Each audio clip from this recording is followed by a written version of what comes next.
Hello everyone, welcome to InPot. Now this is going to be a question answer session from the topic we have discussed earlier, that is the literary movement Transcendentalism.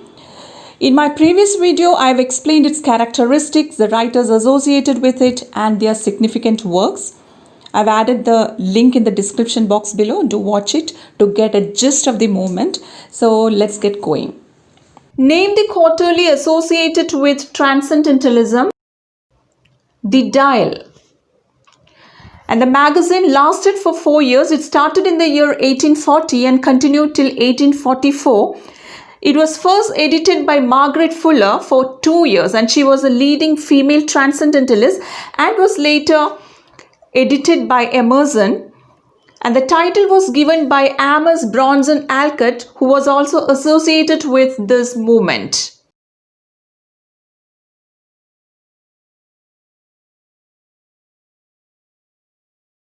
The literary movement intimately connected with a small New England village Concord.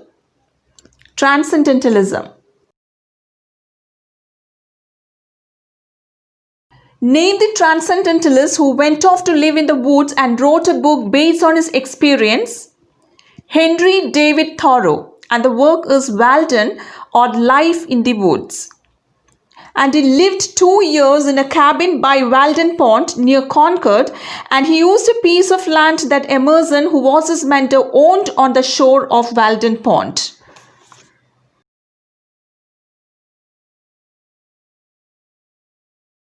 The idea that every individual is eternally connected with everything in the universe. Oversoul. And this idea was put forth by Emerson in his essay, The Oversoul, which was published in the year 1841. And the essay explains the relationship between soul and God.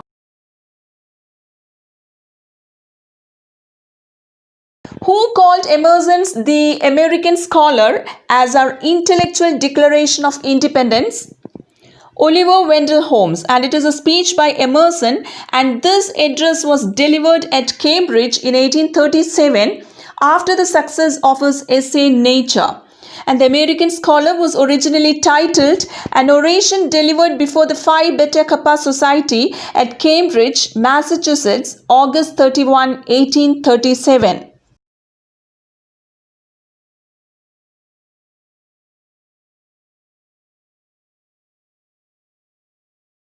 Which transcendentalist writer is considered as the father of free verse poetry?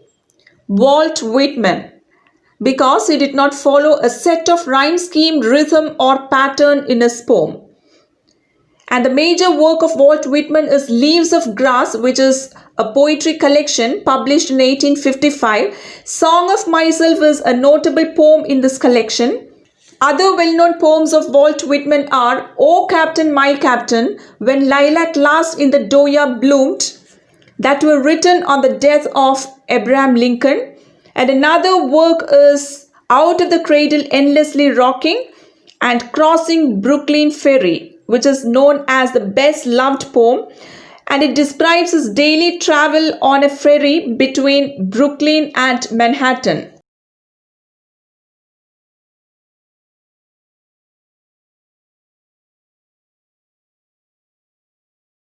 Name the work by W.B. Yeats that was inspired by Thoreau's Walden.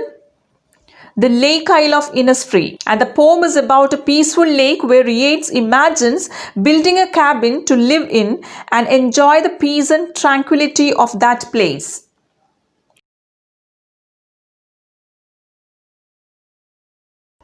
Thoreau's essay that influenced the great leaders Mahatma Gandhi, Martin Luther King and Leo Tolstoy. Civil Disobedience, and it was originally titled Resistance to Civil Government.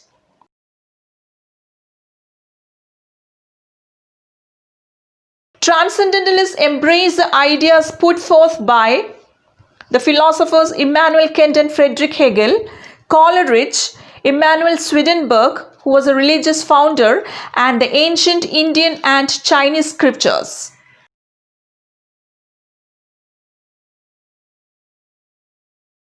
When was the Transcendental Club formed?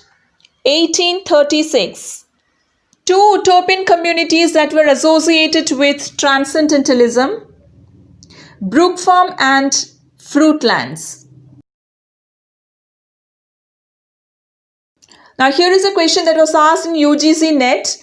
Which of the following is not true of Ralph Waldo Emerson? A. He wrote essays on New England scenery, woodcraft and plantations. B. He was an eloquent pulpit orator, a member of the Unitarian Church under William Channing. C. In essays like Nature, he elaborates on the importance of seeing familiar things in new ways. And D. His famous American Scholar was delivered as an address before the Phi Beta Kappa Society at Cambridge in 1837. And the answer is A. He wrote essays on New England scenery, woodcraft and plantations.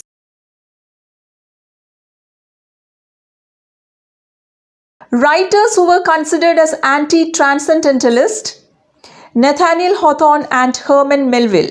And anti-transcendentalism is often referred to as dark romanticism or brooding romanticism. Dark romantic works are notably less optimistic than transcendental texts about nature, God, and man. Nathaniel Hawthorne's best known work is The Scarlet Letter and The Blithedale Romance. The Blithedale Romance was based on his own short time spent in the utopian community known as Brook Farm. Moby Dick is Melville's well-known novel. Other writers who were considered as dark romantics are Edgar Allan Poe and Emily Dickinson.